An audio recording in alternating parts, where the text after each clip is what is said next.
A lot of old classic trucks have their master cylinder located underneath the cab on the frame. While that makes for a smoother look in the engine bay, when it comes time to service them, it can kind of be a pain. Oftentimes these are accessed by a hole in the floor of the cab where you lift up the cover, then you get to the master cylinder and add fluid, spilling fluid all over the floor, spilling it on the ground. It's kind of a mess. I love the fact that they're hidden and out of the way, but I really don't like the fact that if I need to get to it, I really want it to be somewhere where I can get access to it. So on our 55 Chevy Truck project, we've gotten rid of that old master cylinder a long time ago, and it's time to put a new master cylinder on, so we're relocating it to the firewall. Should be a pretty straightforward project. There's a little bit of cutting and fab work involved in it, but nothing too serious. I think we should get this done in a couple hours. So if any of you guys are looking to relocate your master cylinder to the firewall, this is the video for you. Stick around.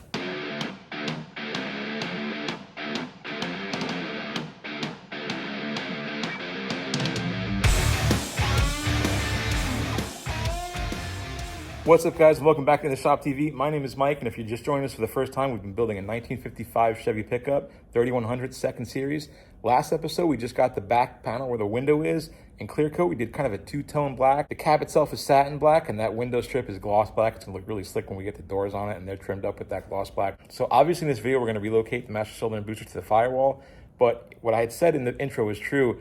You know, it's nice and tucked away under the frame, and it's out of sight and out of mind if you really want a clean, smooth firewall. It's probably a good option for you to have it under the frame. I don't want that. The serviceability to me is a really big thing. And I do kind of still want, if I want to go to car shows or I want it to be aesthetic looking, I want it to look nice. So that means we had to pick a master cylinder and a booster that's a little bit nicer looking. So we went with a company called Performance Online, and the master cylinder happens to be by Wilwood, so it's got a real nice look to it. And we know it's going to be a quality piece. All right, enough talk. Let's get to work. So with part of this kit, they give you a whole new brace that has to be installed that goes under the dash where your steering column bolts to, and it bolts to the firewall, and that's what holds the booster in and provides that rigidity so that you're not having firewall flex from having the booster hanging off it and pushing on it with a pedal. In order to install it, the first thing you have to do is remove the old brace that's in there that kind of supported your dash and the steering column. So you can see where that brace lived. We just went ahead and cut that off. Now that differs from the instructions a little bit because in the instructions, they tell you to drill out the spot welds that hold that original brace into place, which I did on the front part where it's right under the dash. But the part where it's spot welded up to the firewall, it's actually where that cowl area is up on top. And it's really hard to get a drill under there and drill those out. And also you kind of don't want to poke through that area. So I realized that it's really not important to do that at all because the new bracket sits underneath where that area is. So all you have to do is make two cuts with an angle grinder or a die grinder or whatever you have. I use a little air saw. Right where that ridge is or the stamp part of the firewall is, there's nothing attached to the firewall. You just cut it right there, pull up on it, bend, and it pops right off. All right, so once you've gotten that out of the way, the next step is to start drilling holes in the firewall. Let's do it. The instructions want us to come 7 inches down from the firewall seam and 8.5 inches over from the center hole of the hood hinge mount. All right, so there's our mark. I had to move that over. I was off by like 32nd of an inch, but it's close enough. So we're gonna go ahead and grab a 2.5 inch hole saw and drill the first hole, which is for the push rod for the master cylinder.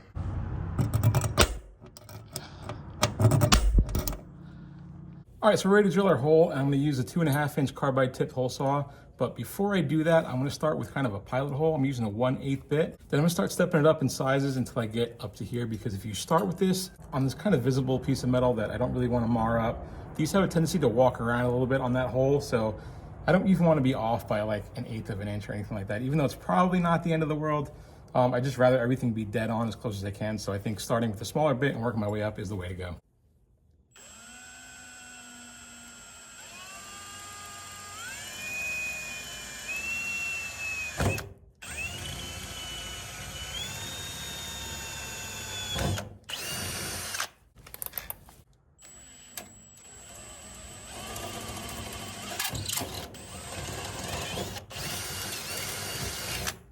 Looks dead on so far.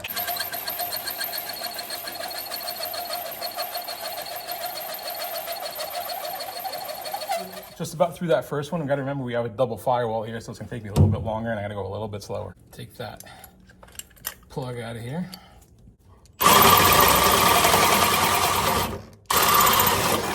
We're through.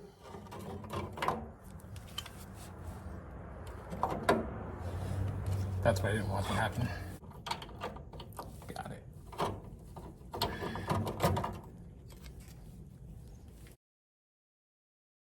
All right, so they give you this kind of spacer plate because remember, this firewall was not here. The original firewall is stamped where you have raised pieces and grooves, and these are kind of cut to go around those grooves and create space so that you have a level surface to mount your booster on. We don't need to use this because we have a smooth firewall now, but I am going to use this as a template for my holes. In the instructions, they don't specify to do that. They want you to actually go from the inside, clamp the bracket to the inside, and then with it in place, drill your holes through the bracket. I guess I could do that, but I don't know, I think it'd be better to mark it and just do it from the outside. So my shop floor is not level, so what I did is I marked the same distance from the top of the firewall seam down so I know that I'm totally straight. I'm gonna line this up with that, put it in place, line it up with the hole, and then I'll be able to mark where my holes go for our bolts. All right, so I've got all my holes center marked using that template and my ruler, so I'm gonna go ahead and drill these out. I'm gonna do the same thing with step up my drill bits, except I'm gonna step up and end on a unibit or a step bit instead of a hole saw, obviously, because we only have a 3/8 hole.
I'm gonna go on the inside and make the same hole since we have a double firewall, and the hole on the inside is just a tiny bit smaller because of the shape of the step bit. So I'm gonna enlarge the hole from the inside.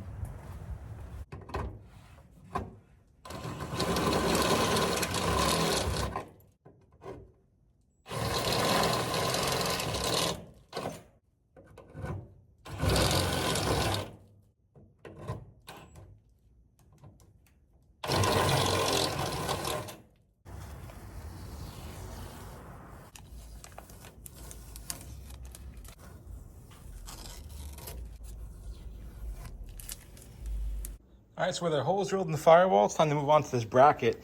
And the bracket that they give you is actually a really nice piece. It's powder coated beautifully. And it looks like we have what is either 3/16 or 1/8 inch steel. I'm guessing, I think that's 1/8. And then the pedal itself is really beefy. That's like a 3/8 piece of steel right there. The pedal itself is this old style round rubber, but if you don't like it, it just unscrews.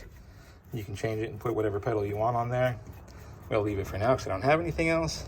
So this piece comes up underneath your dash where your steering column brace is, and then traditionally your steering column drop bracket would bolt from the underside of the dash up through here. So, but for right now, we don't have our steering column yet. We're just gonna install this.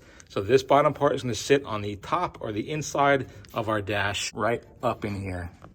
On the back side, obviously this is where the booster will mount through, but I don't have two hands, so I think what I'm gonna do is just take a bolt so I can catch the holes in the firewall and have that hold it for me, and then I'll push the booster through this way, knocking that bolt out.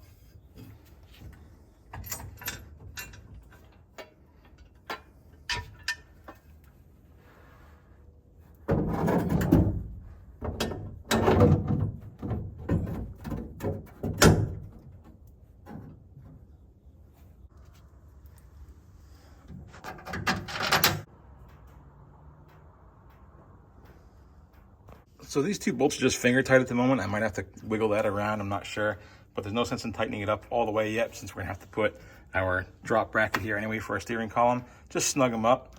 That brake pedal lands just where it needs to be. It's perfect. I made sure not to push the bolt all the way through so that when I push this booster in, it'll just pop it right out.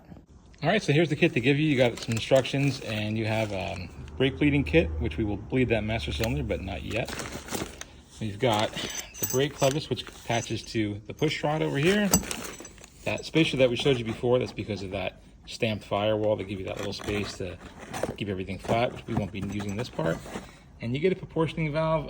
It's by Performance Online, but I think it's just a Wilwood, their classic adjustable proportioning valve that has been rebranded for POL. And of course the booster and the master itself, it's an aluminum master, really nice looking piece. This is a single diaphragm booster, and I know people that have been watching this channel and following on with this build know that we have front and rear disc brake configurations, and you're looking at this and saying, what are you doing? So I think that's a really good place to pause and talk about boosters for a second. Traditionally, people like to go with a dual diaphragm 8-inch booster when they have a disc configuration. And that does make an awful lot of sense because it gives you more assist. You might commonly see this size booster, a 9-inch with a disc drum configuration in back. So let's get into a little bit of the internet fodder that we hear about brake boosters. People will say you have to run the dual 8 if you're gonna run 4-wheel disc brakes. You don't technically have to run any booster, actually. Booster, all it does is give you pedal assist, right? So it just matters how easy or hard it is to depress that pedal. Some people, especially racers or people that are really performance oriented, choose to forego the booster at all and just run manual brakes. They don't have power brakes. Granted, if you're drag racer, you're not really on that brake all day, you're hitting it once. But people do have street rods and pro touring rods that are just manual brakes. They don't have power brakes. So booster size, you know, if you really want the most assist possible, meaning the softest effort put forth from your leg, then yes, a dual 8-inch diaphragm would be the best choice for a dual disc configuration, or 11-inch would actually be even better, a single 11. So why do I not care? Why am I using a 9-inch booster if when I have 4-wheel disc brakes and I'm going for a power brake system and I would like to have a nice pedal feel? Well, simple answer. Number one, this might get changed eventually. I might either go to a Hydro Boost system, or if I can fit an 11-inch booster in there, that's what I'm gonna do. I'm trying to avoid the dual 8-inch diaphragm because it really makes it protrude off the firewall, probably another 3 or 4 inches or so.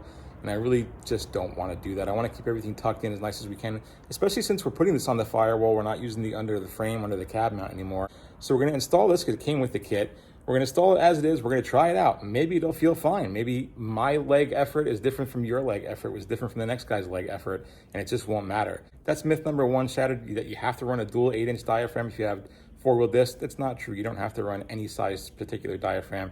It's just a matter of how much pedal assist your particular leg wants. It doesn't really matter. It's just up to the driver's preference. That covers boosters. We'll get a little bit into the details of master cylinders in a little bit, but let's get this thing mounted up on the firewall first.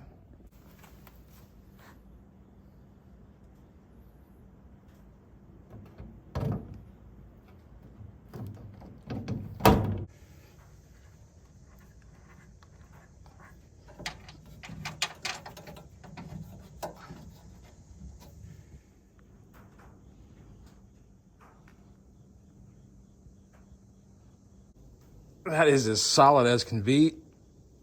The whole truck's moving. Yeah, I am really happy with that. There's no flex in the firewall at all. I mean, literally the whole cab is moving when I shake this. That's great. Another really important thing is look how straight that push rod is. I mean, that lines up perfectly with the hole for that brake arm. And it's really important, you guys. You do not want your push rod to be off-centered, you know, down or up or any other type of stuff. It really needs to be as straight as possible. So with our pedal held up and out of the way, we're going to go ahead and thread on our clevis or bracket here for our pedal. Now this is adjustable. I forget what the ratio is, but you have an adjustable pedal ratio, and then you use this nut back here to set your position. It's like basically like a lock nut or a stop nut.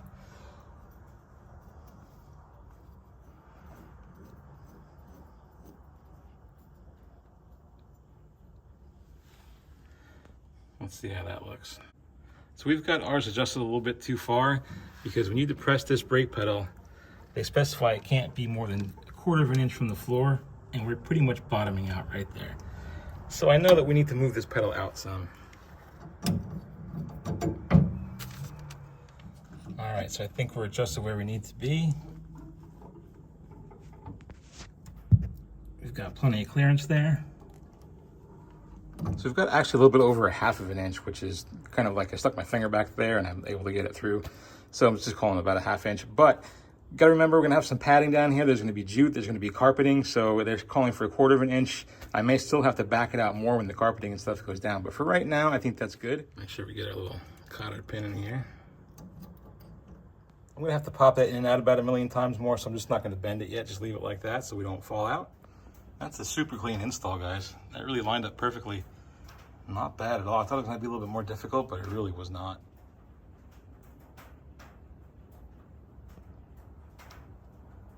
So before we hook up this proportioning valve, I figured it's the perfect time to pause and talk about master cylinders.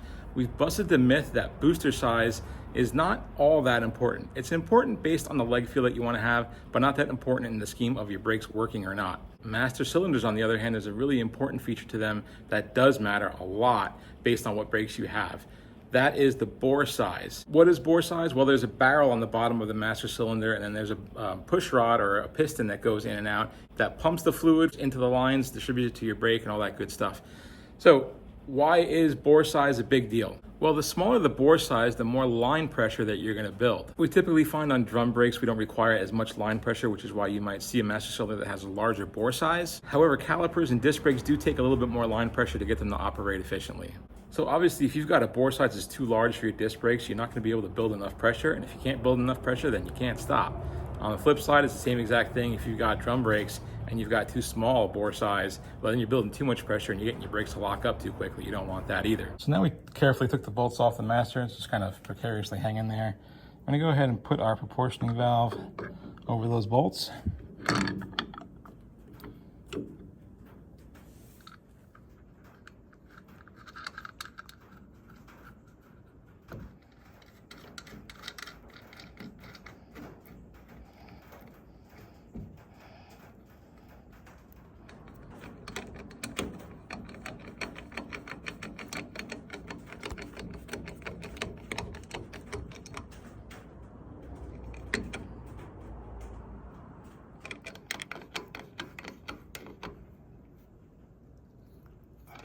All right, so to connect our supplied lines, what we want to do is just make sure that we leave our proportioning valve just a little bit loose so it has some wiggle room. You really should be using a line wrench or a flare nut wrench for this, which I have a quite expensive set, one of the few tools I have that snap on, but it's standard because I'm used to working on old cars. I guess these newer parts here are using metric, so I've been kind of holding out on spending the money on a snap-on line wrench set that's metric because, well, I'm not rich. I guess I'm gonna have to get one. All right, I couldn't get these two bolts to line up because these lines were just a tiny bit out of spec. So what I had to do is get this one in, and then while bracing the master cylinder, I just kind of had to bend a little bit or put a little bit of elbow juice and get these lines just to conform into shape. Again, I had to tighten that one up, just bend this into shape, and I was able to catch this bolt.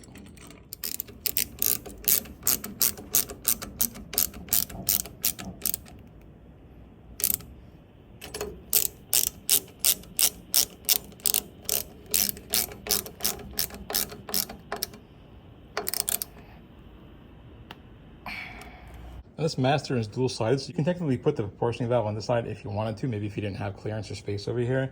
But if not, they give you these plugs for this side. Make sure you put your crush washer on.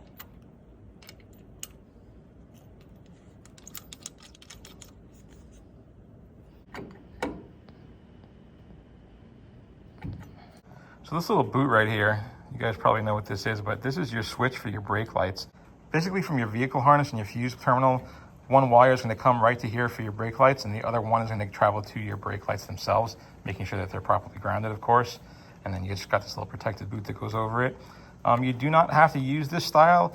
A lot of the pedal assemblies have a brake switch on it. Basically, it just senses the pressure from the lines, and as soon as it senses the pressure, the switch will close and turn your brake lights on. So this is a pretty cool configuration on the bottom. Obviously, you have your proportioning valve for the rear brakes, and you have your port right here to hook up your rear brake line, and then they split the two front brakes so that you don't have to have a T if you don't want to, which we already do, but you could run one line to one caliper and one line to the other caliper just to make an easier installation. If you have a T or you don't want to do that, you would just cap one of these off and use the other one, doesn't matter which one.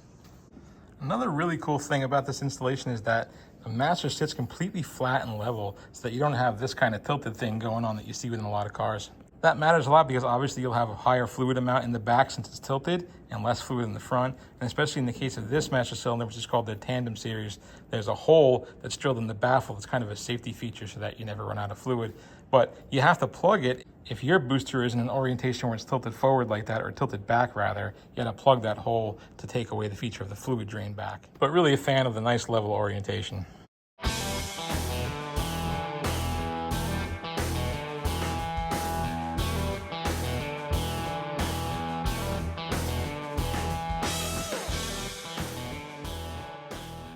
Pros and cons. I think the con of this setup from Performance Online was that it was pretty expensive. I think right now online the actual retail price is $735 for the whole kit. Yeah, it's a little bit pricey. I did, however, start pricing things individually, and it comes out to be slightly more expensive. I mean, very slightly, a few dollars. So you're saving, I guess, a few bucks on the package deal. Not all that much, but I find it's kind of the way of things when you're buying premium components, man. You kind of gotta take it on the chin a little bit and pay the money. So the pros of this kit, there is another kit out there online that I know of that's pretty popular. I don't want to mention names and start bad-mouthing people on YouTube, but that company, the actual firewall bracket where the booster mounts to underneath, under the dash, they've had a lot of fitment issues that I'm reading online. I saw somebody else go to install one and had the same problem. They kind of had to hack it up, drill different holes in it, move it over, shift the mounting points. It was a lot more work than it should have been. This whole installation took maybe 2 hours. I mean, it just was really pretty straightforward. I think the hardest part about this was hacking out the old steering column brace that was under the dash. To be honest with you, the instructions call for you to remove all the spot welds so you can take the whole thing out in one piece. You don't need to do that. Like I said, the top part of it you can leave intact because those spot welds are tacked up into the cowl portion, and if you kind of drill a little bit too much, you could pierce that. And yeah, I just didn't want to get into that type of stuff. So I left 2 little thin strips of metal on the top, no big deal. In fact, if anything, the space underneath that dash where I'm going to be mounting wires and harnesses and all that good stuff is really kind of tight. So even having just a little bit more of metal pieces in there for me to secure things to, maybe whether it's ground terminals or whatever, or just something to zip tie wires to, is actually kind of beneficial for me to leave that in there. So I opted to do that. You make 4 cuts, 2 on the top piece, 2 on the bottom piece. Since the firewall stamped, you have kind of this void. So you make a cut right there, just bend the thing and it pops right off. The only spot weld I had to drill out was the one under the dash in between the 2 bolts for the steering column. The other pro of it is that, guys, I think it looks awesome. I mean, it's a super, super clean install. There's not a lot of crap hanging out under the dash. It just fits so nice, and it's not often when hot rodding that things just fit really good out of the box. You guys know if you're doing this, there's a lot of hacking and manipulating and fabricating just to make things right. And I mean, this whole build has been that. So to open the box and have something like fit absolutely perfectly without any modification, that's a win in my book. Well, guys, I hope you liked this video. I hope you liked the product. If you guys are interested in this product, I'm going to put a link to it in the description and also in the comments, as I usually do. It comes in all different various colors and configurations. You don't have to get just black if you're not into that. Guys, we have a big tool giveaway coming up soon. It's sitting right over there in a box. You guys can't see it yet, top secret, but it's packed up, brand new in the box, hasn't been opened yet. We're going to open it, we're going to test it, and one of you guys is going to win it. That's going to be a video, and start putting this truck together, start looking like a truck again. That'll be another video. And then I've got a really cool project coming up for this truck. It's just a small thing, but to my knowledge, no one has ever done it before. It's really kind of cool and unique, and I can't wait to share it with you guys to see what you think about it. Anyway, guys, thanks for sticking with me. Thanks for watching this video. Thanks for subscribing. If you haven't already subscribed, please consider subscribing and hit that little bell notification so you get updated whenever we upload a new video. And as always, guys, until next time, I'll catch you in the shop.